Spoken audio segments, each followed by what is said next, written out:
செமினரியின் ஆராதனை வேளைக்கு உங்களை அன்போடு கூட வாழ்த்தி வரவேற்கிறேன். இந்த நாளில உங்களோடு கூட இந்த ஆராதனை வேளையில பங்கு பெறுவதில் பெரும் மகிழ்ச்சி அடைகிறேன்.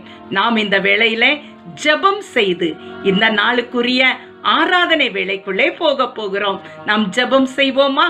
அன்பின் பரலோக பிதாவே, இந்த அருமையான நேரத்திற்காக உமக்கு நாங்கள் நன்றி செலுத்துகிறோம். இந்த பரிசுத்த ஓய்வு நாளில உம்முடைய பரிசுத்த பாதத்துல நாங்கள் வந்து அமருவதற்கு நீர் எங்களுக்கு கொடுத்திருக்கிற இந்த நல்ல கிருபைக்காக உமக்கு கோடான கொடி ஸ்தோத்திரம் செலுத்துகிறோம். ஆண்டவரே, உம்மை துதிப்பது இன்பமானது, அது ஏற்றதாய் இருக்கிறபடினாலே உம்மை ஸ்தோத்திரிக்கிறோம். இந்த வேளையில பாடல் பாடி ஜெபித்து ஆராதித்து உம்மை தொழுது கொள்ளுகிற இந்த நேரத்துல நீரும் இறங்கி வந்து எங்களை ஆசீர்வதிக்க வேண்டும் என்று சொல்லி ஜெபிக்கிறோம். இந்த ஜெப வேளை, இந்த ஆராதனை வேளை, பாடல் வேளை அனைத்தையும் உம்முடைய பிரசன்னத்தினால் நிரப்பி இந்த நாளுக்குரிய தேவ தயவை நாங்கள் பெற்றுக்கொள்ள எங்களுக்கு உதவி செய்யும். உம்முடைய கரத்திலேயே தருகிறோம். நீர் தொடர்ந்து பொறுப்பெடுத்துக் கொள்ளும். இயேசுவின் நாமத்தில் ஜெபிக்கிறோம். ஜெபம் கேளும் பிதாவே, ஆமேன்.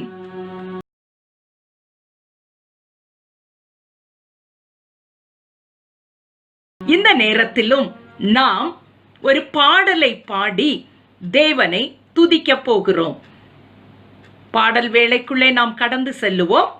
இந்த நாள்ல நான் உங்களோடு பாடுகிற பாடல், நீர் என்னோடு இருக்கும்போது என்னாலும் வெற்றி வெற்றியே.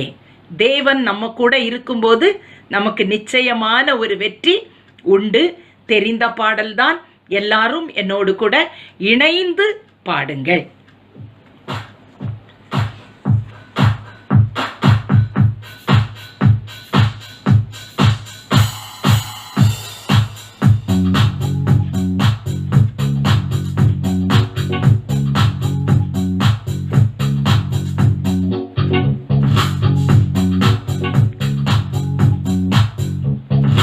நீர் என்னோடு இருக்கும்போது என்னாலும் வெற்றி வெற்றியே. நீர் என்னோடு இருக்கும்போது என்னாலும் வெற்றி வெற்றியே. தோல்வி எனக்கில்லையே, நான் தோற்று போவதில்லையே. தோல்வி எனக்கில்லையே, நான் தோற்று போவதில்லையே. நீர் என்னோடு இருக்கும்போது என்னாலும் வெற்றி வெற்றியே. இயேசு என்னோடு இருக்கும்போது என்னாலும் வெற்றி வெற்றியே. மலைகளை தாண்டிடுவேன், கடும் பள்ளங்களை கடந்திடுவேன். மலைகளை தாண்டிடுவேன், கடும் பள்ளங்களை கடந்திடுவேன். சதிகளை முறியடிப்பேன், நான் சாத்தானை ஜெயித்திடுவேன். சதிகளை முறியடிப்பேன், நான் சாத்தானை ஜெயித்திடுவேன்.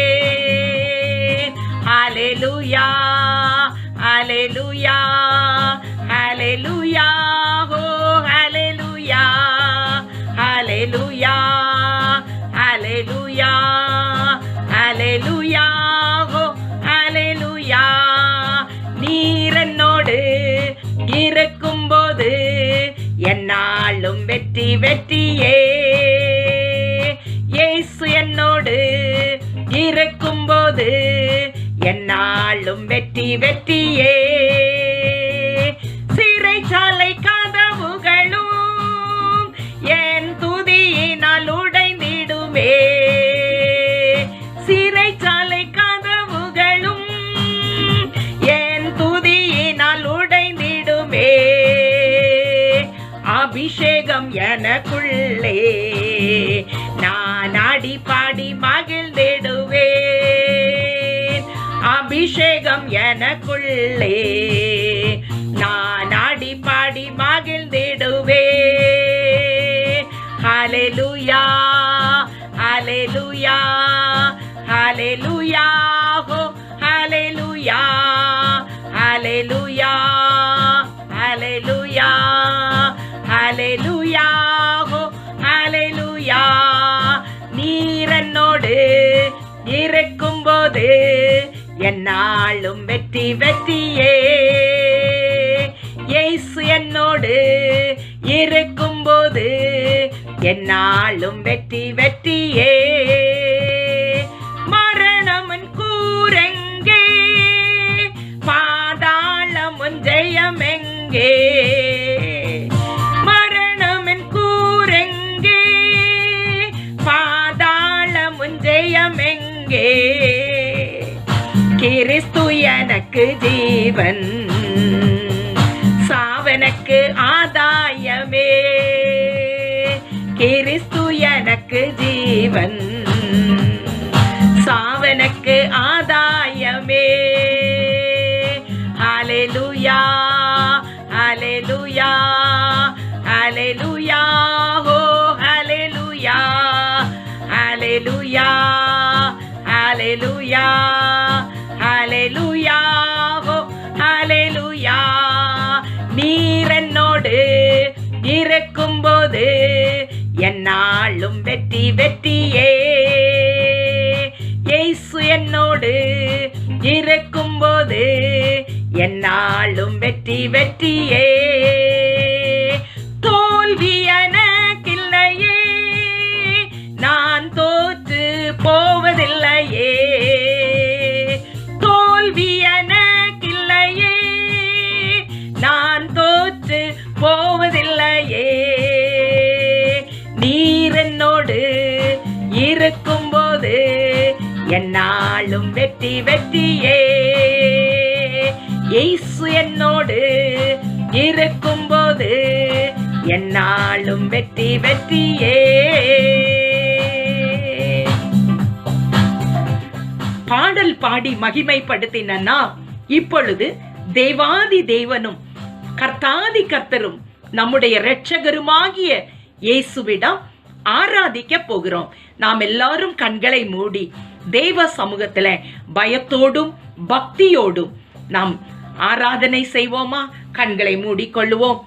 தேவன் நம்ம மத்தியிலே பிரசன்னராயிருக்கிறார். அவர் பரிசுத்தர். அவரை தொழுது கொள்ளுகிற நாம் பரிசுத்தத்தோடு தொழுது கொள்ள வேண்டும். உங்களை அழைத்தவர் பரிசுத்தராய் இருக்கிறது போல நீங்களும் உங்கள் நடக்கைகள் எல்லாவற்றிலும் பரிசுத்தராய் இருங்கள் என்று வேதம் சொல்லுகிறது. பரிசுத்தம் இல்லாமல் ஒருவனும் தேவனை தரிசிக்க முடியாது. எனவே தேவாதி தேவனே, என்னை இந்த வேளையில பரிசுத்தப்படுத்தும்.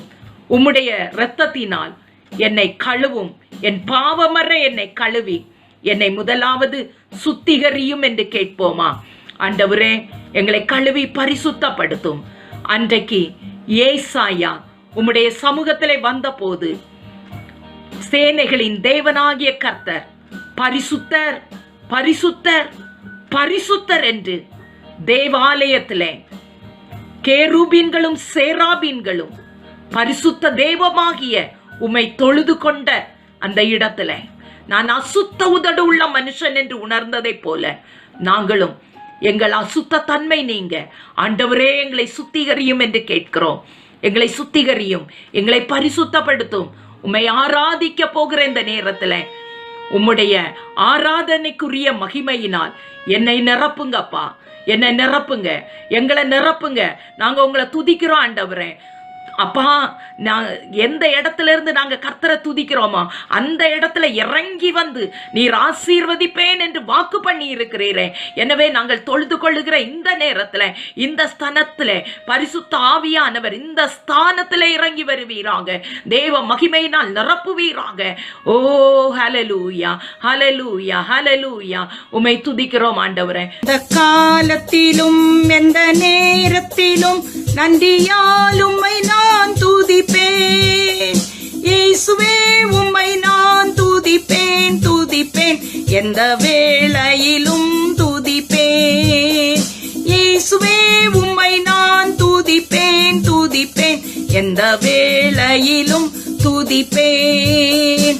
ஆதியும் நீரே, அந்தமும் நீரே, ஜோதியும் நீரே, என் சொந்தமும் நீரே.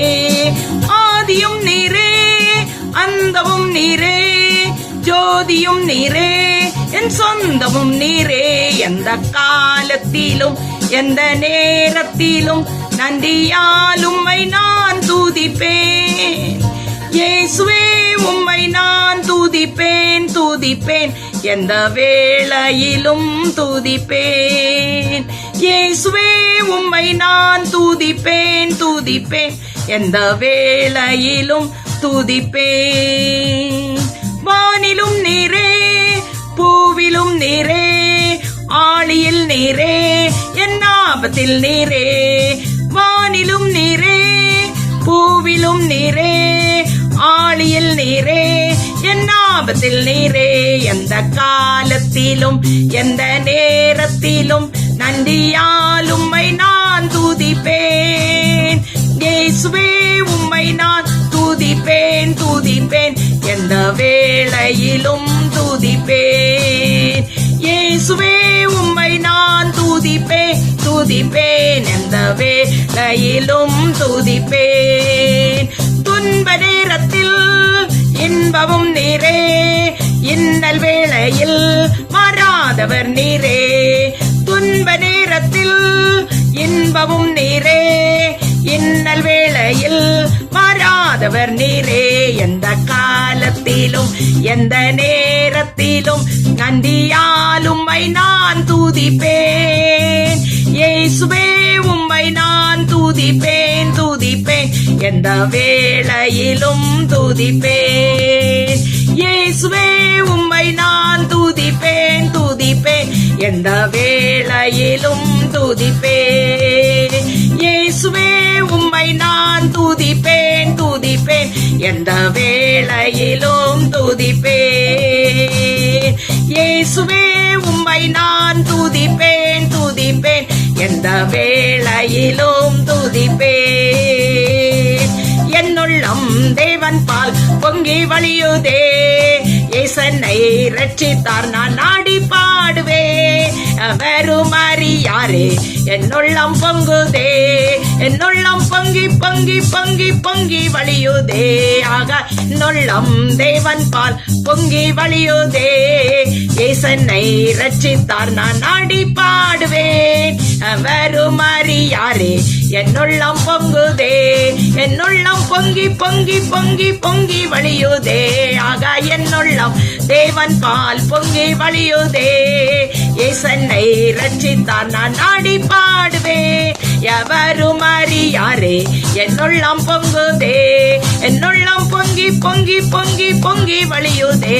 ஆக என்னுள்ளம் தேவன் பால் பொங்கி வழியுதே, இயேசன்னை ரட்சித்தார் நான் நாடி பாடுவேன். எவரும் அறியாரே என்னுள்ளம் பொங்குதே, என்னுள்ளம் பொங்கி பொங்கி பொங்கி பொங்கி வழியுதே. சந்தோஷம் பொங்குதே, சந்தோஷம் பொங்குதே, சந்தோஷம் என்னில் பொங்குதே. ஹல்லேலூயா, இயேசு என்னை ரட்சித்தார், முற்றும் என்னை மாற்றினார். சந்தோஷம் பொங்கி பொங்குதே, சந்தோஷம் பொங்குதே, சந்தோஷம் பொங்குதே, சந்தோஷம் என்னில் பொங்குதே. ஹல்லேலூயா, இயேசு என்னை ரட்சித்தார், முற்றும் என்னை மாற்றினார்.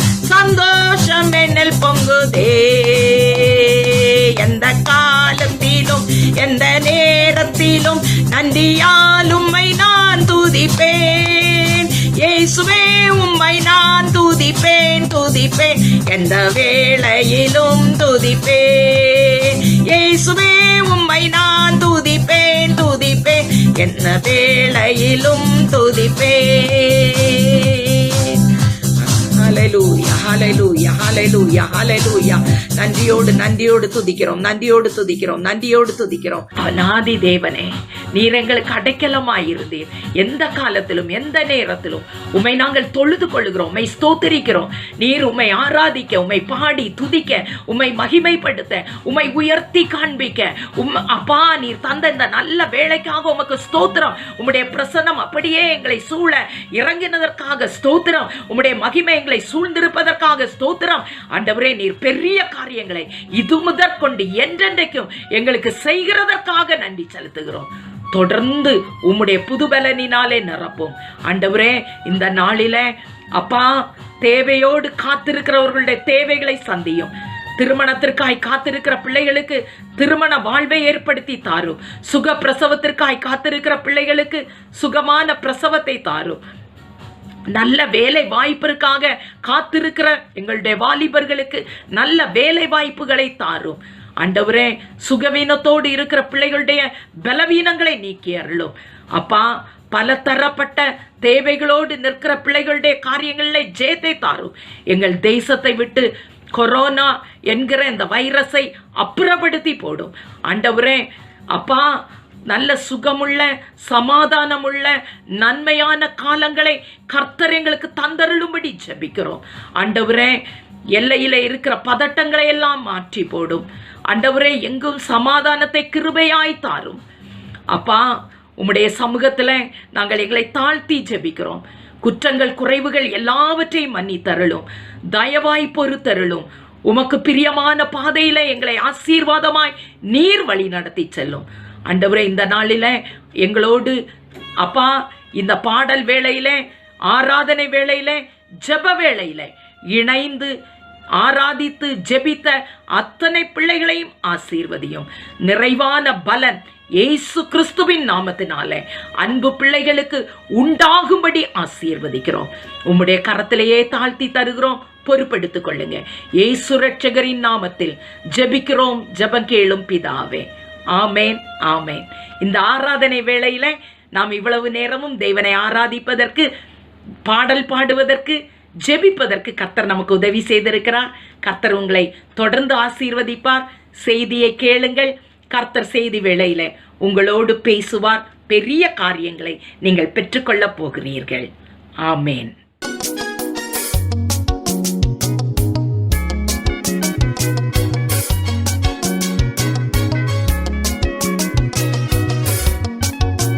கிறிஸ்துவுக்குள் மிகவும் பிரியமானவர்களே, நாம் இந்த நாளிலும் கூட கர்த்தருடைய வார்த்தைக்கு நேராய் போகும் முன்னர் ஒரு சிறிய ஜெபத்தை நாம் ஏறெடுத்து தேவனுடைய வார்த்தையை சிந்திக்க போகின்றோம்.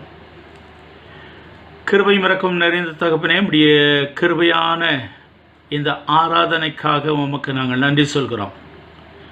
எத்தனையோ பேருக்கு கிடைக்காத சிலாக்கியம் இவ்விதமாக ஆன்லைனில் ஒரு சிலராய் நாங்கள் ஒன்று கூடி இணைந்து ஆராதிக்க கர்த்தர் கிருபை கொடுத்தீர். அதற்காக ஸ்தோத்திரம்.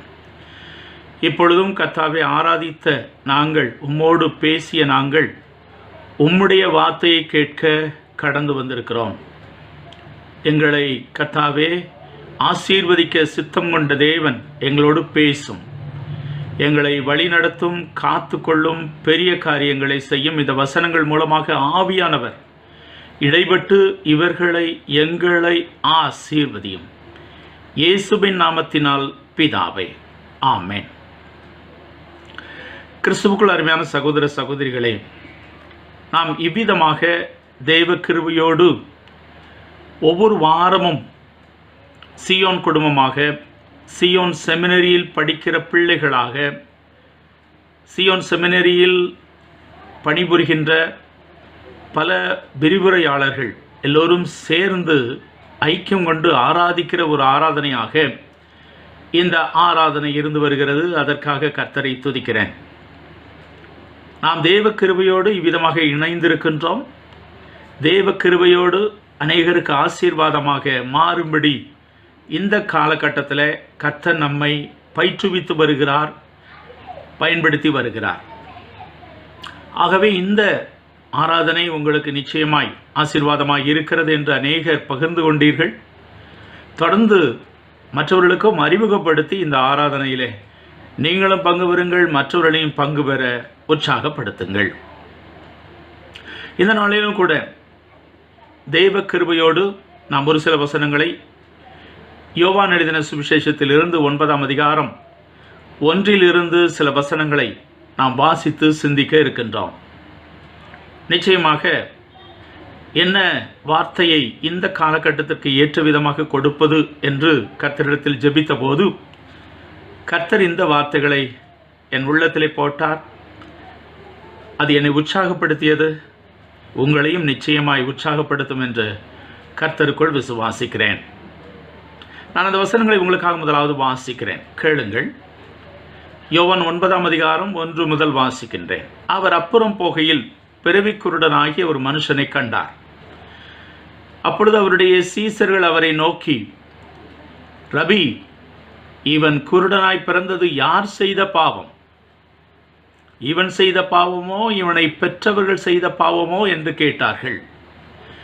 இயேசு பிரதியுத்தரமாக, அது இவன் செய்த பாவமும் அல்ல, இவனை பெற்றவர்கள் செய்த பாவமும் அல்ல. தேவனுடைய கிரியைகள் இவனிடத்தில் வெளிப்படும் பொருட்டு இப்படி பிறந்தான். பகற்காலம் இருக்கும் மட்டும் நான் என்னை அனுப்பினவருடைய கிரியைகளை செய்ய வேண்டும். ஒருவனும் கிரியை செய்யக்கூடாத ராக்காலம் வருகிறது. நான் உலகத்தில் இருக்கையில் உலகத்திற்கு ஒளியாயிருக்கிறேன் என்றார். இவைகளை சொல்லி அவர் தரையிலே துப்பி உமிழ்நீரினால் சேறுண்டாக்கி அந்த சேற்றை குருடனுடைய கண்களின் மேல் பூசி, நீ போய் சீலோவாம் குளத்திலே கழுவு என்றார். சீலோவாம் என்பதற்கு அனுப்பப்பட்டவன் என்று அர்த்தமாம். அப்படியே அவன் போய் கழுவி பார்வை அடைந்தவனாய் திரும்பி வந்தான் என்று பார்க்கின்றோம். பிரியமானவர்களே, இயேசு கிறிஸ்துவனுடைய அற்புதங்களிலே நம்ம யோவானிலே 7 முக்கியமான அற்புதங்களை பார்க்கிறோம். அதிலே 6வது அற்புதம் இது மட்டுமல்ல, மிக முக்கியமானதொரு அற்புதம் என்று இதை நாம் சொல்லலாம். ஏனெனில் இதிலே அரிய பெரிய சத்தியங்களை இயேசுவானவர் மறைவாக வைத்திருக்கின்றார். அதை நாம் சற்று இன்று சிந்திக்கப் போகின்றோம். ஆகவே இயேசு கிறிஸ்துவானவர் எதை செய்தாலும் தேவனுடைய நாம மகிமைக்கென்று செய்திருக்கிறார். மட்டுமல்ல, அதில் ஒரு ஆழமான சத்தியத்தை நமக்காக வைத்திருக்கின்றார். இங்கே பிறவி குருடன் ஒருவனுடைய கண்களை திறந்ததை நாம் பார்க்கின்றோம். அவர் வழியாக வருகிறார். வரும்பொழுது அந்த மனுஷனை கண்டார். கண்டு உடனே கடந்து போகவில்லை நிச்சயமாக. ஏனெனில் அங்கே பேச்சுவார்த்தை நடைபெறுகிறது. சீடர்கள் கேள்வி கேட்கிறார்கள், ஆண்டவரே, இவன் குருடனாய் பிறந்தது யார் செய்த பாவம்? ஏனெனில் யூதர்கள் அப்படித்தான் கருதினார்கள். குருடனாய் பிறந்தது, நோயோடு இருப்பது போன்ற எல்லாவற்றிற்கும் காரணம் பாவம் என்று மட்டுமே அவர்கள் நம்பினார்கள். ஆகவே அந்த பின்னணியிலிருந்து அவர்கள் கேட்கிறார்கள், குருடனாய் பிறந்தது யார் செய்த பாவம்? ஒன்று இவன் பாவம் செய்திருக்கணும், இல்லாவிட்டால் பெற்றோர் பாவம் செய்திருக்கணும் என்ற அர்த்தத்தில் கேட்கிறார்கள். அப்பொழுது இயேசு பதில் கொடுக்கிறார், இவன் செய்த பாவமும் அல்ல, இவனை பெற்றவர்கள் செய்த பாவமும் அல்ல, தேவனுடைய கிரியைகள் இவனிடத்தில் வெளிப்படும் பொருட்டு இப்படி பிறந்தான் என்று இயேசுவானவர் விளங்க பண்ணுகின்றார். பிரியமானவர்களே, இவ்விதமாக இயேசு கிறிஸ்துவானவர் இந்த அற்புதத்தின் மூலமாக ஒரு மாபெரும் சத்தியத்தை விளங்க பண்ணுகின்றார். அவனுடைய வாழ்விலே தேவன் குறுக்கிட்டார், தேடி வந்தார், அவனை கண்டார், கண்டுபிடித்தார். அவனை கண்டு அவனை வைத்து சில காரியங்களை இங்கே போதித்து சீசர்களுக்கு விளங்க பண்ணினார், நமக்கு விளங்க பண்ணுகின்றார். மட்டுமல்ல, தேவ கிருபையினால இன்றைய காலகட்டத்துக்கு தேவையான ஒரு செய்தியையும் அதிலே இயேசுவானவர் வைத்திருக்கின்றார். கர்த்தர் விதமாக ஒரு வெளிப்பாட்டை இதிலே உங்களுக்கும் எனக்கும் தருவதினாலே நாம் நிச்சயமாக பலனடைவதற்கு அது உதவியாக இருக்கிறது. இந்த குருடன் கண்களிலே இயேசு கிறிஸ்துவானவர் தரையிலே துப்பி உமிழ்நீரினால் சேறுண்டாக்கி அந்த சேற்றை குருடனுடைய கண்களின் மேல் பூசினார் என்று நாம் பார்க்கின்றோம். இயேசு கிறிஸ்துவானவர் நினைத்தால் மிக எளிதாக இந்த அற்புதத்தை செய்ய முடியும், தொட்டு சுகமாக்க முடியும். அநேகருக்கு அப்படி செய்திருக்கிறார், நாம் வேதத்தில் வாசித்திருக்கிறோம். ஆக தொட்டு சுகமாக்காமல் இங்கே அவனுடைய வாழ்விலே சேறுண்டாக்கி, அதுவும் அவருடைய உமிழ்நீரினால் சேரை உண்டாக்கி அவன் கண்களின் மேல் பூசி இந்த காரியத்தை, அற்புதத்தை செய்கிறதை பார்க்கின்றான். அப்போ ஒரு விதத்தில் பார்க்கும் பொழுது கொஞ்சம் யோசித்து பாருங்களேன். உங்கள் கண்களின் மீது இவ்விதமாக இயேசுவானவர் உமிழ்நீரினால் சேருண்டாக்கி உங்கள் கண்களின் மேல் பூசி வைக்கிறார் என்று வைத்துக்கொள்ளுங்கள். எப்படி இருக்கும் என்று சற்று சிந்தித்து பாருங்கள். அது நமக்கு ஒருவேளை கம்ஃபர்டபுளாக இருக்காது. மட்டுமல்ல, இயேசுவானவர் ரொம்ப எளிதாக ஒரு அற்புதத்தை செய்திருக்கலாமே என்று ஒரு வேளை தோன்றி இருக்கலாம். ஆம் பிரியமானவர்களே, இவ்விதமாக இயேசு கிறிஸ்துவானவர் அவனை மறைமுகமாக செயல்படும்படி தூண்டினார், உற்சாகப்படுத்தினார் என்று நான் உங்களுக்கு சொல்ல விரும்புகின்றேன். அவனுடைய வாழ்க்கையில் அதை எப்படியாவது போய் கழுவியாக வேண்டும். அது கீழ்ப்படிதலுக்கு உதவிகரமாய் மாறுகிற ஒரு விஷயமாய் இருக்கிறது. அப்போ சேறு, அவன் கண்களில் பூசப்பட்ட சேறு அவனை உற்சாகப்படுத்தியது. அது அவனுக்கு கம்ஃபர்டபுளாக நிச்சயமாக இருந்திருக்காது. ஆனால் தேவன் அதை பயன்படுத்தினார். இயேசு கிறிஸ்துவானவர் அதை பயன்படுத்தி அவன் வாழ்விலே அற்புதத்தை செய்யும்படி, அதை பெற்றுக்கொள்ளும்படி அவனை கட்டாயப்படுத்தினார் மறைமுகமாக என்று நான் உங்களுக்கு சொல்ல விரும்புகின்றேன். நம்முடைய வாழ்வில் கூட இவ்விதமாக சேறு போன்று சில காரியங்கள் காணப்படுகிறது. தேவனுடைய நாம மகிமைக்காக ஏன் நம்முடைய கண்களில் இவ்விதமாய் சேறு போன்ற நிலைமைகள் இருக்கிறது என்று நாம் ஒருவேளை நினைக்கக்கூடும். வேதனைகள் இன்றைய காலகட்டத்திற்கு நிச்சயமாய் நம்முடைய வாழ்வில் இது ஒரு பெரிய பிரச்சனையான காலம்தான்.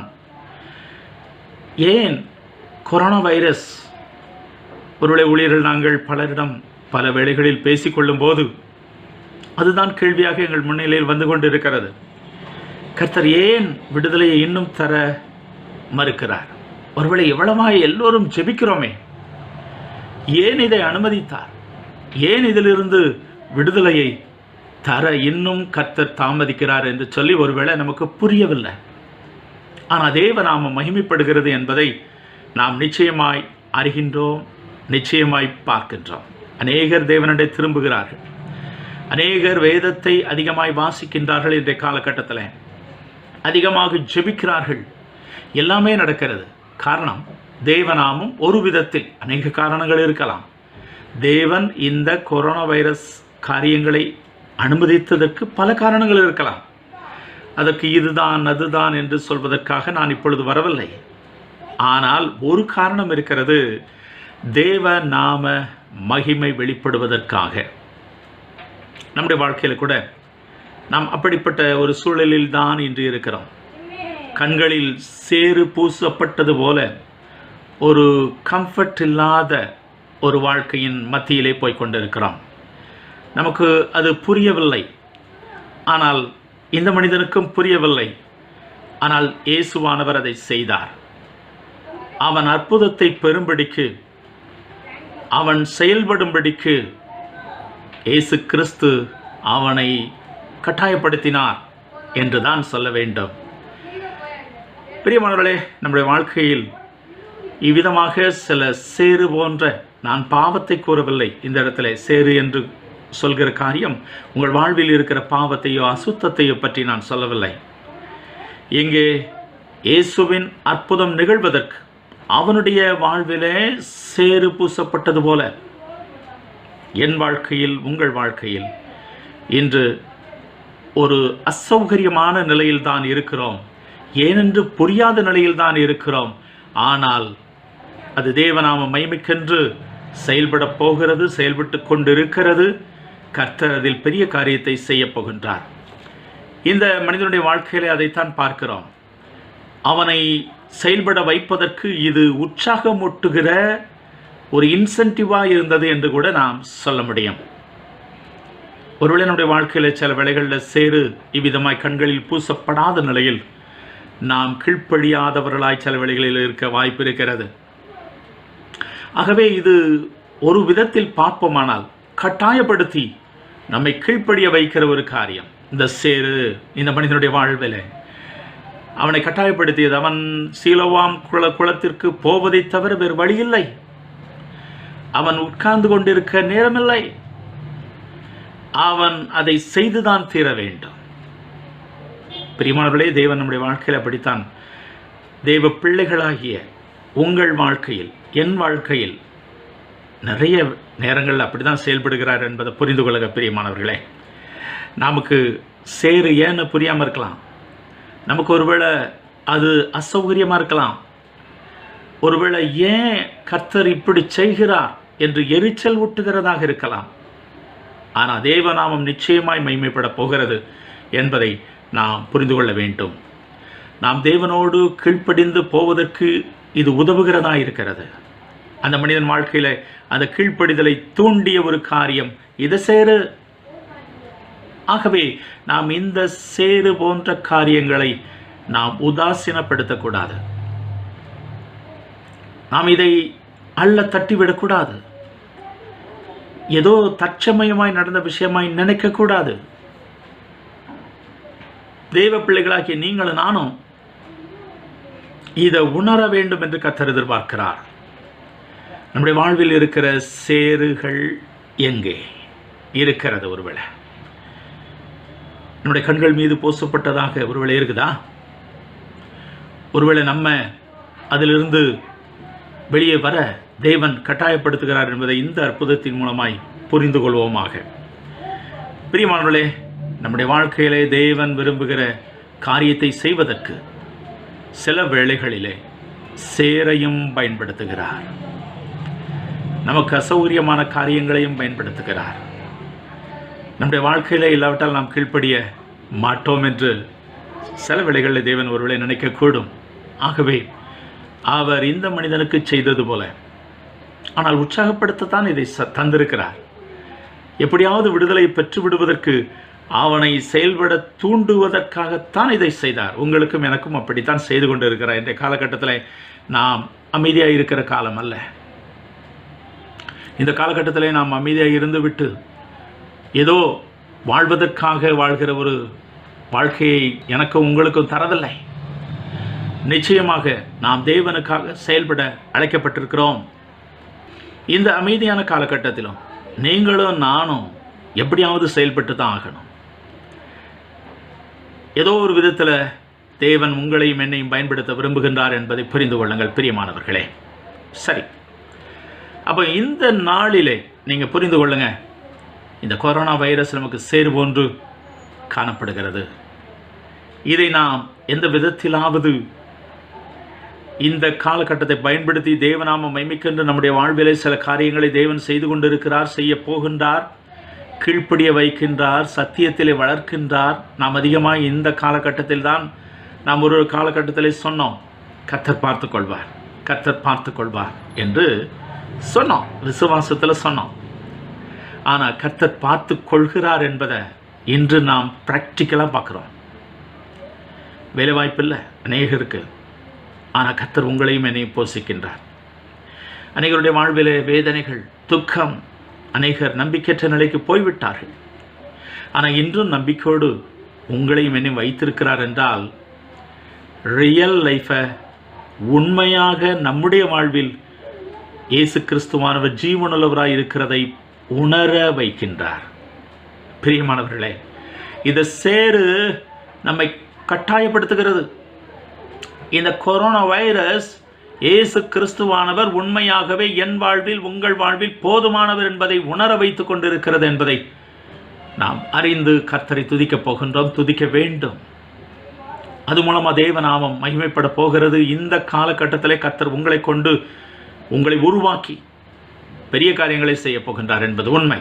சரி, இன்னும் ஒரு சில காரியங்களை இந்த அற்புதத்தில் இருந்து நான் உங்களுக்கு சொல்ல விரும்புகின்றேன். ஒரு காரியத்தை, முக்கியமான காரியத்தை தேவன் இந்த காலகட்டத்துக்கு தந்த செய்தியை நாம் இப்பொழுது கேட்டோம். அதிலேயே இன்னும் அநேக செய்தியை கர்த்தர் தருகின்றார். ஆனால் மிக மிக முக்கியமான காரியம், சேறு போன்று உங்கள் கண்களை உறுத்தி கொண்டிருக்கிற காரியமும் தேவநாம மகிமைக்கென்றே தேவன் அனுமதித்ததாக இருக்கிறது என்பதை புரிந்து கொண்டு கர்த்தரை துதியுங்கள். இந்த காலகட்டத்திலும் துதியுங்கள் என்று சொல்ல விரும்புகின்றேன்.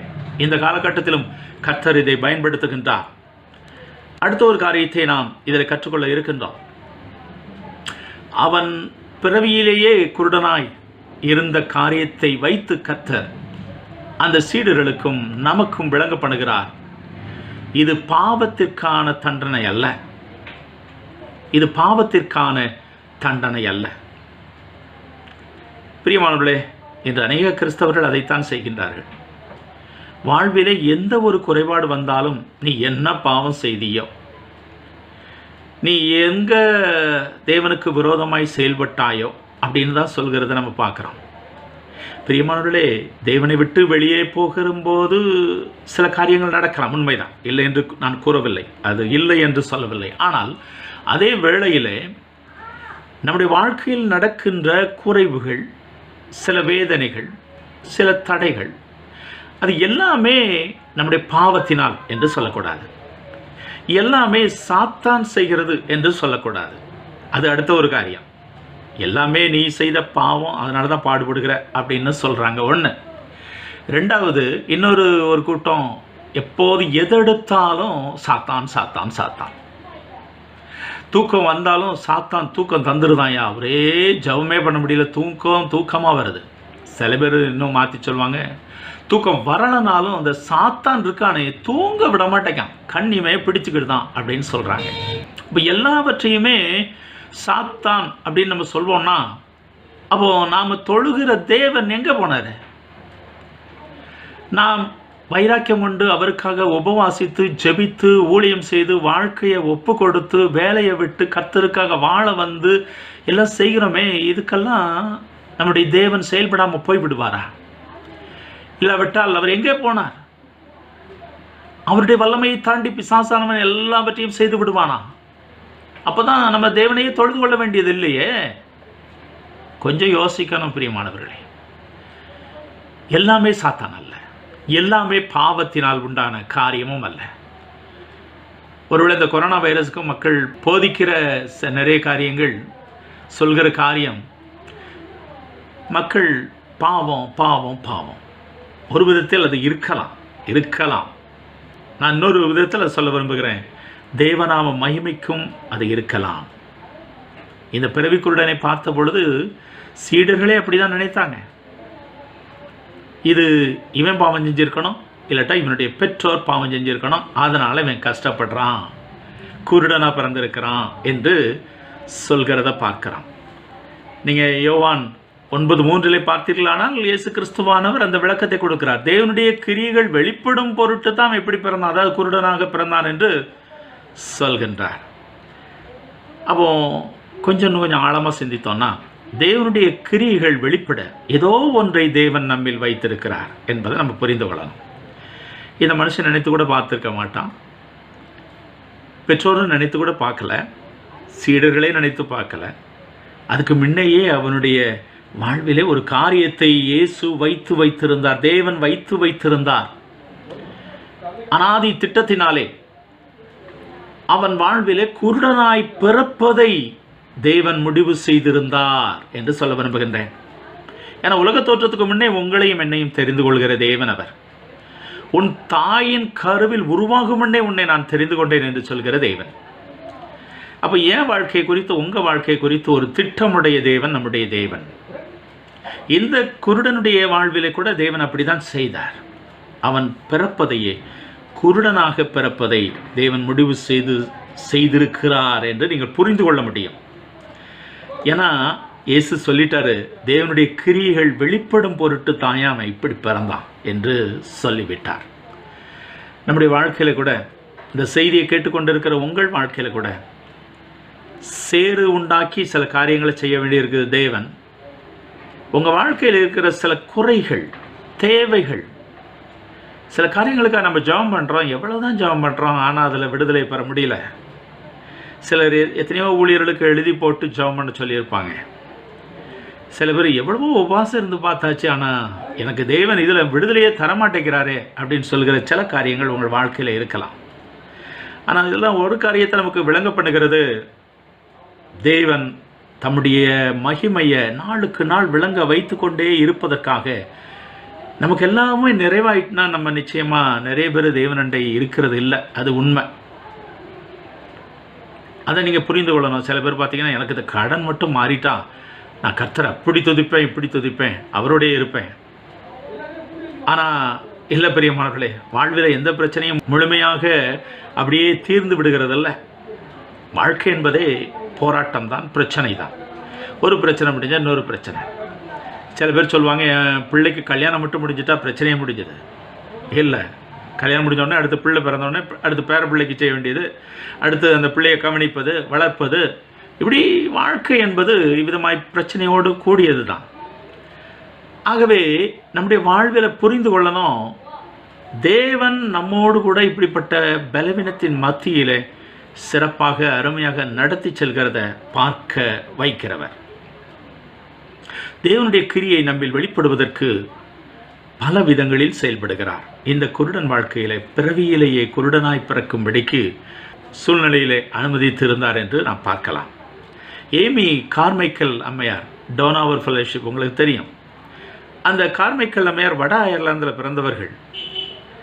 அவருடைய கண்கள் அவங்க அந்த தேசத்தில் உள்ள எல்லோருக்குமே நம்முடைய கண்கள் போல் இருப்பதில்லை.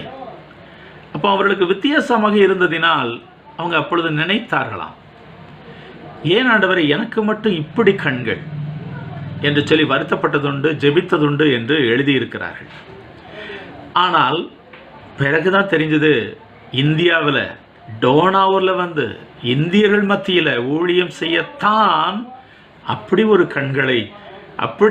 கண்களை இயேசு கிறிஸ்துவானவர் எனக்கு வைத்திருக்கிறார் என்பதை புரிந்து கொண்டேன் என்று அவருடைய வாழ்க்கையிலிருந்து நாமும் அறிந்து கொள்ள முடிகிறது. அப்போ தேவநாம மகிமைக்கென்று தேவன் சில காரியங்களை நம்முடைய வாழ்க்கையில் வைத்திருக்கின்றார். அப்போஸ்தலனாகிய பவுல் வாழ்க்கையில் அவர் அநேகருக்கு சுகம் கொடுத்தவர் தான், ஜெபித்து தேவ கிருபையினாலே.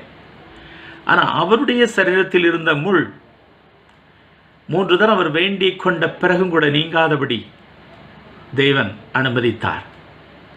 ஏன்னா அது குட்டும் சாத்தானுடைய தூதனாக இருக்கிறது என்று பவுல் எழுதுகிறார். அதாவது எனக்கு போதிக்குது, நான் பெருமை கொள்ளாதபடிக்கு தேவன் தான் அனுமதிக்கிறார் இல்லை.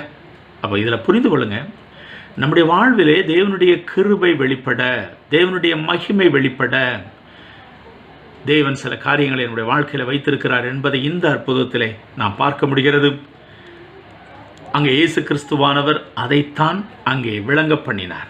இவன் செய்த பாவமும் அல்ல, இவனை பெற்றவர்கள் செய்த பாவமும் அல்ல, ஒரு மாபெரும் உன்னத நோக்கத்தினாலே இவன் இப்படி பிறந்திருக்கிறான் என்பதை விளங்க பண்ணினார். மட்டுமல்ல, அப்படி உன்னத நோக்கம் வைத்து அவனை அப்படி பிறக்க வைத்த தேவன் அவனை தேடி வந்தார் என்பதை நம்ம சற்று புரிந்து கொள்ளணும். அவர் கைவிட்டாரா? இல்லை, அவனை கண்டார், அவனை தேடி வந்து அங்கே வைத்து போதனை செய்து இன்று வரை நீங்களும் நானும் பேசக்கூடிய அளவில் கர்த்தர் அற்புதம் செய்த தேவன். அப்போ உங்கள் வாழ்க்கையில், என் வாழ்க்கையில் அவர் அற்புதம் செய்ய முடிவு செய்துதான் இந்த காரியத்தை செய்திருக்கிறார் என்றால், எந்த காரியத்தை உங்கள் வாழ்க்கையில் வைத்திருந்தாலும் அதில் அப்படியே அவர் விட்டுவிட மாட்டார். தேடி வருவார், வந்திருக்கிறார். வந்தபடியினால் தான் நீங்கள் ரட்சிக்கப்பட்டிருக்கிறீங்க. இந்த மாதிரி செய்தியை கேட்குறீங்க. எத்தனையோ வித்தியாசமான செய்திகள் வருகிற வேளையிலும் இந்த செய்தி, இப்படிப்பட்ட தேவ வார்த்தையின் அடிப்படையில் இருக்கிற இந்த சியோன் செமினரியின் ஆராதனையில் பங்கு பெறணும்னு நீங்கள் வந்திருக்கிறீங்க அப்படின்னா, உங்கள் வாழ்க்கையில் இயேசு உங்களை கண்டார், கண்டு கொண்டார், தெரிந்து கொண்டார். வந்து உங்கள் வாழ்க்கையிலே தேவநாமத்தை மகிமைப்படுவதற்காக அவர் அழைத்து, அவர்களை முன்குறித்த தேவன், உங்களை முன்குறித்த தேவன் அழைத்து மகிமைப்படுத்தியும் இருக்கிறார், பயன்படுத்தி கொண்டு இருக்கிறார், இன்னும் செய்வார். அப்போ தேவனுடைய கிருபை விதமாக செயல்படுகிறதா இருக்கிறது. மட்டுமல்ல, நீங்கள் புரிந்து கொள்ளணும், தேவன் நமக்கு வாக்கு பண்ணார்னா அந்த வாக்கு தத்துவம் நிறைவேற நாம் செயல்படுகிறவர்களாக இருக்கணும். அவர் தான் சொல்லிட்டாரே செய்திருவார் அப்படின்னு நம்ம இருக்கிறதுக்கு ஒரு பொழுதும் அவர் விரும்புகிறதில்லை. அவர் வாக்கு பண்ணினார், அதை செய்து முடிப்பார். ஆனால் அதுக்கு நீங்கள் செயல்பட வேண்டும் என்பதை இந்த அற்புதம் விளங்க பண்ணுகிறது.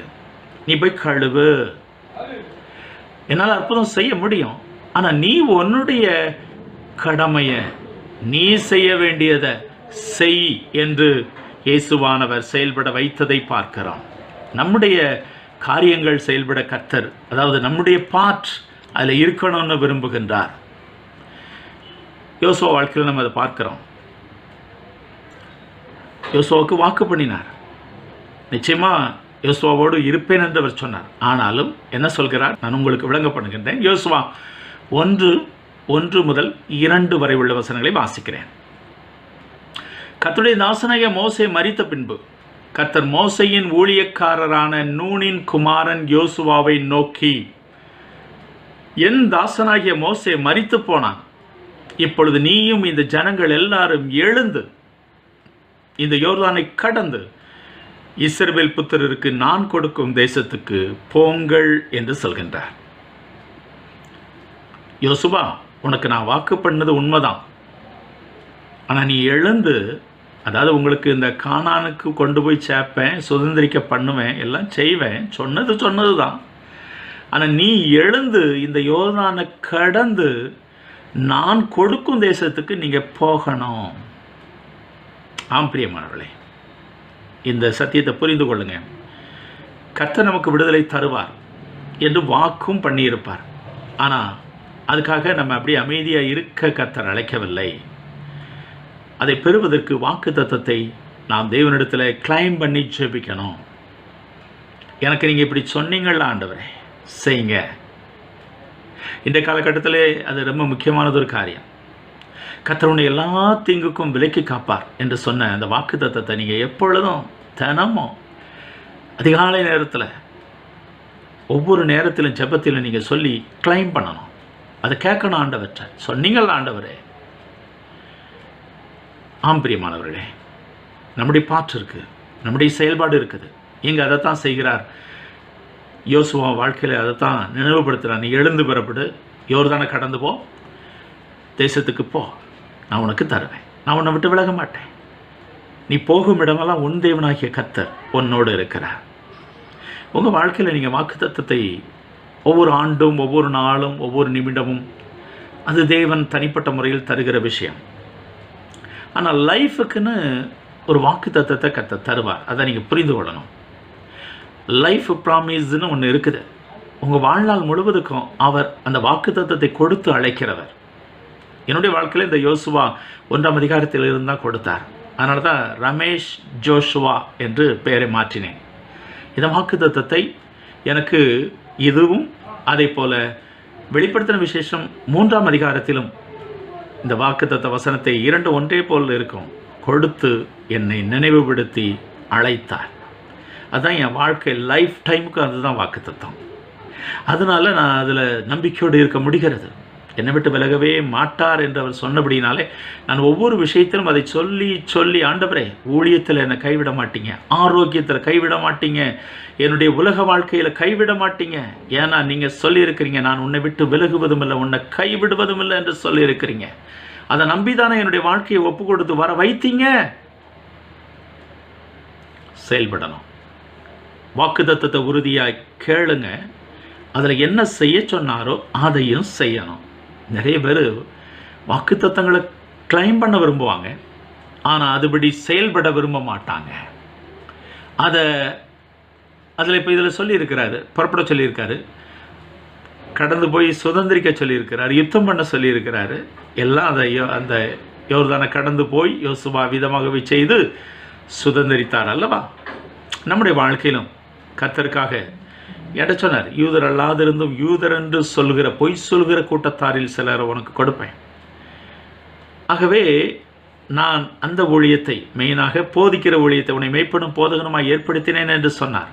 அதை நம்பி தான் இந்த டீச்சிங் மினிஸ்ட்ரியை செய்து கொண்டு இருக்கிறேன். அநேகரை கர்த்தர் கிருபையாய் கொடுத்து அந்த ஊழியத்தை செய்ய வைத்திருக்கிறார். பிரியமானவர்களே, அப்போ நீங்கள் இந்த மனிதனை அவ்விதமாய் செயல்பட தூண்டின இயேசு கிறிஸ்துவானவர். மற்றபடி சுகமாக்கி அப்படி அனுப்பியிருக்கலாம், செய்யலை.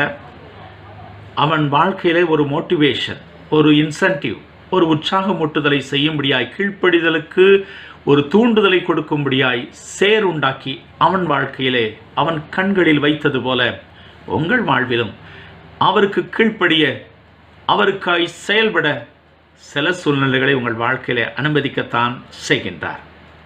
நீங்கள் நினைத்து கொள்ளுங்களேன், இந்த சூழ்நிலையும் நீங்கள் செயல்படுவதற்காய் இயேசுவானவர், கர்த்தரானவர், ஆவியானவர் அனுமதித்த காரியம்.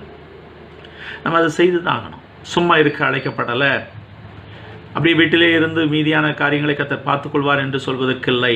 இந்த காலகட்டத்தை பயன்படுத்துங்க. வேதம் வாசிக்கிறதுல, ஜெபம் பண்ணுறதுல, பைபிள் காலேஜ் படிக்கிறதுல, சத்தியத்தை அறிந்து புரிந்து நாம் கர்த்தருக்காக உருவாகுவோம். நாம் சேனை எவ்விதமாய் தொடர்ந்து யுத்தம் பண்ணுவதில்லை. கொஞ்சம் அதை ரெஸ்ட் எடுக்க விட்டு அதுக்கு சில எல்லாம் மீண்டும் மீண்டும் பலப்படுத்தி தான் எந்த யுத்தமும் நடக்கும். அதே போல தான் ஆவிக்குரிய யுத்தத்தில் இருக்கிற நமக்கு தேவன் இது ஒரு ரெஸ்டிங் பீரியட் மட்டுமல்ல, உங்களை பலப்படுத்துகிற ஒரு பீரியடாக நேரமாக தந்திருக்கின்றார். அதற்கு நீங்கள் ஆயத்தப்படுங்க. இந்த நேரத்தில் உங்களை பலப்படுத்தி இனி வருகிற காலங்களிலே வல்லமையோடு, வரங்களோடு, அதிகாரங்களோடு, தேவ கிருபையோடு ஊழியம் செய்ய கர்த்தர் உங்களை பலப்படுத்துகிற காலகட்டம் இது. சோர்ந்து போகாதிருங்க, நேரத்தை வீணாக்கி விடாதிருங்க, பொழுதுபோக்குகளில் உங்கள் நேரத்தை விட்டு விடாதிருங்க. தெய்வ நாம மகிமைக்கென்று உருவாகுகிற காலகட்டம் இது. சரி, கடைசியாக ஒரு காரியத்தை சொல்லி நான் நிறைவு செய்ய விரும்புகின்றேன். எங்கே நாம் பார்க்கின்றோம், இந்த குருடனை சுகமாக்கிய இயேசுவானவர் அதே அதிகாரத்தில் யோவான் 9:39 விதமாய் சொல்கின்றார். அப்பொழுது இயேசு காணாதவர்கள் காணும்படியாகவும் காண்கிறவர்கள் குருடராகும்படியாகவும் நியாய தீர்ப்புக்கு நான் இந்த உலகத்தில் வந்தேன் என்றார் என்று வாசிக்கின்றோம். அப்போ அந்த குருடனை சுகமாக்குகிற சம்பவத்தின் மூலமாய் அவர் சொல்கிற விஷயம் என்னவென்றால், காணாதவர்கள் காணும்படியாக வைக்கிறதுக்கு தான் நான் உலகத்தில் வந்தேன். ஆனால் நீங்கள் காண்கிறேன்னு சொல்கிறீங்கல்ல, ஆனால் உங்களுக்கு சத்தியத்தை காண்கிற அந்த கண்கள் திறக்கலை. நான் இந்த மனிதனுக்கு கொடுக்கிற இந்த புதிய பார்வை, அவன் பிறவியிலிருந்து அவன் ஒரு நாளும் பார்த்ததில்லை, அவனுடைய கண்களில் அந்த பவர் இருந்ததில்லை. ஆனால் நான் புதிய ஒரு பார்வையை அவனுக்கு கொடுப்பது போல, காணாத நீங்கள் சிலர் காணும்படியாக நான் புதிய வல்லமையை அந்த கண்ணில் கொடுத்தது போல கொடுக்கிறேன் என்ற ஒரு உருவகத்தை இதில் கர்த்தர் நமக்கு தருகின்றார். நமக்கு சத்தியத்தை புரிகிற கண்கள்லாம் நமக்கு இல்லை. பிரகாசமான மனக்கண்கள் உங்களுக்கு உண்டாகும்படி நான் ஜெபிக்கிறேன்னு பவுல் எழுதுகின்றார் எபேசியர்கள் நிருபத்தில். அப்போ பிரகாசமான மனக்கண் அது திறக்க வைப்பதற்காக இயேசுவானவர் உலகில் வந்தார். இந்த குருடன் சுகமான சம்பவத்திலும் அதையே கற்றுக் கொடுக்கின்றார். இவனுக்கு நான் புதிய பார்வையை கொடுப்பது போல உங்களுக்கும் எனக்கும் சத்தியத்தை பார்க்கிற ஒரு பார்வையை கொடுக்கின்றேன் என்று கர்த்தர் நமக்கு நினைவுபடுத்துகின்றார். நாம் காணாதவர்கள் காணும்படியாய் பரலோகத்தின் காரியங்கள், வேதத்தின் மகத்துவங்களை காணும்படியாக உங்கள் கண்களை, என் கண்களை கர்த்தர் திறந்து அளிக்கின்றார். அவர் திறந்து தருவதனால தான் நம்மால் பார்க்க முடிகிறது. அப்போ சத்தியத்தை அறியாதவர்களெல்லாம் குருடர். என்ற காலகட்டத்தில் கூட அநேகர் காண்கிறேன்னு சொல்கிறாங்க, ஆனால் காணலை. அநேகர் ஊழியம் செய்கிறாங்க, ஆனால் சத்தியத்தை காணாமல் ஊழியம் செய்து கொண்டு இருக்கிறாங்க. அப்போது தேவனானவர் உங்களுக்கு இந்த சத்தியத்தை புரிகிற, சத்தியத்தின் மீது விருப்பம் இருக்கின்ற ஒரு கண்களை தந்திருப்பார் என்றால் அந்த நோக்கம் இதுதான். காணாதவர்கள் காணும்படியாகவே இந்த குருடனுடைய கண்களை திறந்தளித்து விளங்க பண்ணுகின்றார். இது ஒரு உருவகம், ஒப்புமையாக இருக்கிறது. இந்த காலகட்டத்தில் கூட பிரியமானவர்களே, அநேகர் கிறிஸ்தவர்கள் என்று சொல்கிறார்கள், ஆனால் கிறிஸ்தவர்களா இல்லை. ஆவிக்குரியவர்கள் என்று சொல்கிறார்கள், ஆவிக்குரியவர்களா இல்லை. ஏனெனில் வேதத்தை அவர்கள் முக்கியப்படுத்தவில்லை. இந்த காலகட்டத்தில் அதுதான் இரண்டு கூட்டம் போய்கொண்டிருக்கிறது. ஒன்று முழுவதும் ஆவியானவர் ஆவியானவர் என்று சொல்லிக் கொண்டிருப்பார்கள், வேதத்தை முக்கியப்படுத்த மாட்டாங்க. ஆவியானவர் எனக்கு மேடையிலே பேச வைப்பார், அவ்வளோ மட்டும்தான் சொல்லுவாங்களே வெளிய அவங்க வேதம் வாசிக்க மாட்டாங்க, ஜெபம் பண்ண மாட்டாங்க, எல்லாமே தேவ ஆவியானவர்னு சொல்லிட்டு போயிடுவாங்க. சில பேர் பார்த்தீங்கன்னா முழுதும் வேதம் வேதம் வேதம்பாங்க, ஆவியானவரை விட்டுருவாங்க. பரிசுத்த ஆவியானவரை பற்றி, ஆவியானுடைய வல்லமையை பற்றி அவங்க பேசுகிறதில்ல, ஆவியின் அபிஷேகத்தை முக்கியப்படுத்துகிறதில்ல. ஆனால் நீங்களும் நானும் ரெண்டையும் சேர்த்து தான் வாழணும். வேதமும் முக்கியம், பரிசுத்த ஆவியானவருடைய வல்லமையும் முக்கியம். பரிசுத்த ஆவியானவர் நம்மோடு கூட இருக்கணும். ஆவியின் அபிஷேகத்தை பெற்றவர்களாய் நீங்களும் நானும் வாழணும். அது சாய்ஸ் அல்ல. எனக்கு நீங்கள் விரும்பினா தாங்க ஆண்டவரே, இல்லாட்டா வேண்டாம் அப்படின்னு சொல்கிற இடத்தில் இல்லை. பரிசுத்த ஆவியை கட்டாயமாய் நீங்களும் நானும் பெற்று சத்தியத்தில் உள்ள ஆழத்தை காணணும். ஏன்னா அதனுடைய வேதத்தை எழுதிய ஆதர் ஆவியானவர் மனிதர்களை ஏவி எழுத வைத்தார், உண்மைதான். ஆனால் அதனுடைய ஆதர் அவர்தான். ஆக்கியோன், வேதத்தை ஆக்கியோன் ஆவியானவர். அப்போ காணாத நாம் காணும்படியாக உங்களுக்கும் எனக்கும் இதுவரை அந்த வல்லமை கண்களில் இருந்ததில்லை. அந்த புதிய வல்லமையை கொடுப்பதற்காக சேருண்டாக்கி சில வேளைகளில் கர்த்தர் நம்முடைய வாழ்வில் போய் கழுவு என்று சொல்கின்றார். நமக்கு அது அந்த அனுபவத்தை பெறுவதற்கு அவர் கட்டாயப்படுத்துகின்றார். இந்த காலகட்டத்தில் ஒரு விதத்தில் நீங்கள் ஆவியின் அபிஷேகத்துக்கு இந்த காலகட்டத்தை தயவுசெய்து பயன்படுத்துங்க. உபவாசம் இருந்து ஜெபம் பண்ணி கேளுங்க. ஆவியின் அபிஷேகத்தோடு வேதம் வாசிக்கிறது காணாததை காணும்படி உங்களுக்கு கண்களை திறந்து கொடுக்கும். கண் திறக்கப்பட்ட அனுபவம் இந்த குருடனுக்கு கொடுக்கப்பட்டது போல கர்த்தர் கொடுக்க வல்லமை உள்ளவர் என்பதை இந்த அற்புதத்தில் விளங்க பண்ணுகின்றார். உங்கள் வாழ்விலும் அதை செய்யவே இந்த செய்தியை உங்களுக்கு தந்திருக்கின்றார். இந்த உருவகத்தை புரிந்து கொள்ளுங்கள். சேறு போல இருக்கிற சில உங்களுக்கு அசௌகரியமான காரியங்களை குறித்து வருந்தாதீங்க. அது உங்களை கட்டாயப்படுத்துது கர்த்தருக்காக கீழ்ப்படிவதற்கு, கர்த்தருக்குள் கீழ்ப்படிவதற்கு, கர்த்தருக்குள் வளர்வதற்கு, கர்த்தருக்குள் கனி கொடுக்கிற வாழ்வை உண்டாக்குவதற்கு. நாம் கனி கொடுத்து அவருக்காக வாழ்ந்தாக வேண்டும். கனியில்லாத கிறிஸ்தவர்களாக, வீணான கிறிஸ்தவர்களாக வாழ நீங்களும் நானும் அழைக்கப்படவில்லை. அப்படிப்பட்ட மக்களை சரி செய்கிற காலம் இது என்பதை கூட நாம் புரிந்து கொள்ளலாம். நாம் ஜெபித்து இந்த ஆராதனையை நிறைவு செய்வோமா? கிருபையும் இரக்கமும் நிறைந்த தகப்பனே, இந்த நல்ல ஆராதனைக்காக உமக்கு நாங்கள் நன்றி சொல்கிறோம். தேவ கிருபையோடு கர்த்தாவே நாங்கள் இந்த வேத வார்த்தைகளை சிந்திக்க உதவினீர். சேறு உண்டாக்கி அவனுடைய வாழ்விலே கீழ்ப்படிதலை உற்சாகப்படுத்தினீர். எங்கள் வாழ்விலும் சேறு போன்று இருக்கிற இந்த கொரோனா வைரஸ் பிரச்சனை காலகட்டத்தில் நாங்கள் இன்னும் அதிகமாய் கீழ்ப்படிந்து தேவன் நாமம் எங்கள் மூலமாய் மகிமைப்பட வைக்கப் போகின்றீர். அதற்காக ஸ்தோத்திரம். எங்களுக்கு இருக்கிற சில சேறு போன்ற அனுபவங்கள் ஏன்னு புரியலை. ஆனால் புரிஞ்சாலும் புரியாட்டாலும் எங்கள் இயேசு கிறிஸ்துவானவர், பிதாகுமாரன் பரிசுத்த ஆவியானவர் எங்களை புரிந்து கொண்ட தேவனாக இருக்கிறார். அவரிடத்தில் அடிபணிகிறோம். அவரிடத்தில் எங்கள் வாழ்வை ஒப்பு கொடுக்கிறோம். வாழ வைங்க ஆண்டவரே. இந்த சேறு எங்களை விட்டு நீங்கும்படி நாங்கள் என்ன செய்ய வேண்டும்? சிலோவாம் குளத்திற்கு போக வேண்டும் என்று சொல்கிறீரா? நாங்கள் சென்று கழுவி சில காரியங்களை எங்களை விட்டு அகற்றி உம்முடைய மகிமையை காண உதவி செய்யும். எங்களில் உம்முடைய மகிமை வெளிப்படட்டும்.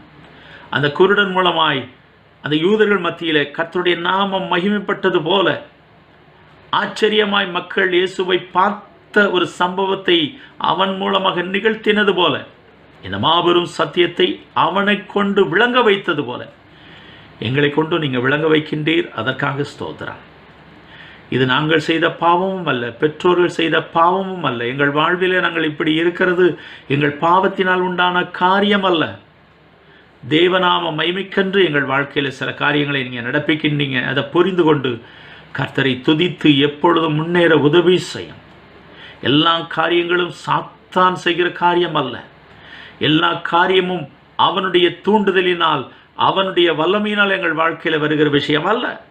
எங்கள் தேவன் சர்வ வல்லமையுள்ள தேவன். உலகத்தில் இருக்கிறவனிலும் உங்களில் இருக்கிறவர் பெரியவர் என்று சொன்ன அந்த வார்த்தையின்படி பெரிய காரியங்களை எங்கள் வாழ்க்கையில் நீரே செய்கிறீர். நீரே வல்லவர், நீரே மகிமை மாட்சிமையும் உடையவர். உமக்கு ஸ்தோத்திர செலுத்துகிறோம். காணாத நாங்கள் காணும்படி எங்களுக்கு உதவுகிற தேவன். இன்றும் அநேகர் சத்தியத்தை காணாதபடி கிறிஸ்தவர்களாய் மாத்திரம் ஏதோ பெயருக்காக இருக்கிறவர்களுக்காய் செபிக்கிறோம். காணாத அவர்கள் சத்தியத்தை காண வேண்டும். கண் திறக்கப்பட்ட அனுபவத்திற்கு அவர்கள் வர வேண்டும். கிறிஸ்துவின் வேதத்தை வாசிப்பது எவ்வளவு இனிமையான அனுபவம். இந்த காலகட்டத்திலும் வெறுமையை உணராதபடி அது வாழ்விலே அர்த்தத்தை கொடுக்கிறது என்பதை புரிந்து கொள்ள ஆழமான சத்தியத்தண்டை, வேதத்தண்டை திரும்ப உதவி செய்யும். இந்த ஆராதனையில் பங்கு பெற்று வீடுகளில் இருந்து இதில் பங்கு பெற்று ஆராதித்த, துதித்த, வேதத்தை கேட்ட இவர்கள் யாவரையும் பேர் பேராய் ஆசீர்வதிங்க ஆண்டவரே. அவர்கள் பெயரை பிரஸ்தாபப்படுத்தும், அவர்களை உருவாக்கும், அவர்கள் வாழ்வில் இருக்கிற சேற்றை மாற்றுவதற்கு ஆண்டவரே நீர் முன் வருகின்றீர். அதற்காக ஸ்தோத்திரம். அசௌகரியங்கள் அவருடைய வாழ்வில் இருந்து மாறுவதற்கு நீர் அற்புதம் செய்கின்றீர். அதற்காக ஸ்தோத்திரம். சத்தியத்தை புரிந்து கொண்டு வாழச் செய்கின்றீர். அதற்காக ஸ்தோத்திரம். இந்த வாரம் முழுவதும் இவர்களுக்கு சிறியோர் முதற்கொண்டு பெரியோர் வரைக்கும் ஆசீர்வாதமாய் இருப்பதாக. உம்முடைய நாம மாத்திரம் மகிமைப்படட்டும் ஆண்டவரே. தொடர்ந்து பெரிய காரியங்களை செய்யுங்க. அடுத்த வாரம் மீண்டும் நாங்கள் ஆராதனையில் பங்கு பெறும் வரை இவர்களை விட்டு எங்களை விட்டு உம்முடைய பிரசன்னம் நீங்காதிருப்பதாக பொறுப்படுத்திக் கொள்ளும், காத்துக்கொள்ளும், ஆசீர்வதியும். இயேசுவின் நாமத்தினால் பிதாவே, ஆமென். ரொம்ப சந்தோஷம். கர்த்தருடைய கிருபை உங்கள் வாழ்க்கையில் அதிகமாக விளங்குவதாக. தொடர்ந்து நம்முடைய சியோன் செமினரிக்காக ஜெபம் பண்ணுங்க. இந்த ஊழியங்களுக்காக நீங்கள் ஜெபிங்க, பங்கு பெறுங்க. சியோன் செமினரியில் நீங்கள் படிக்கலாம், சத்தியத்தை ஆழமாக அறிந்து கொள்ளலாம். மட்டுமல்ல, தேவனுடைய ஐக்கியத்தை எங்களோடு கூட நீங்கள் பெற்றுக்கொள்வதற்கு எங்களோடு இணைந்து செயல்பட உங்களை அன்போடு அழைக்கிறோம். கர்த்தர் உங்களை ஆசீர்வதிப்பாராக. ஆமென்.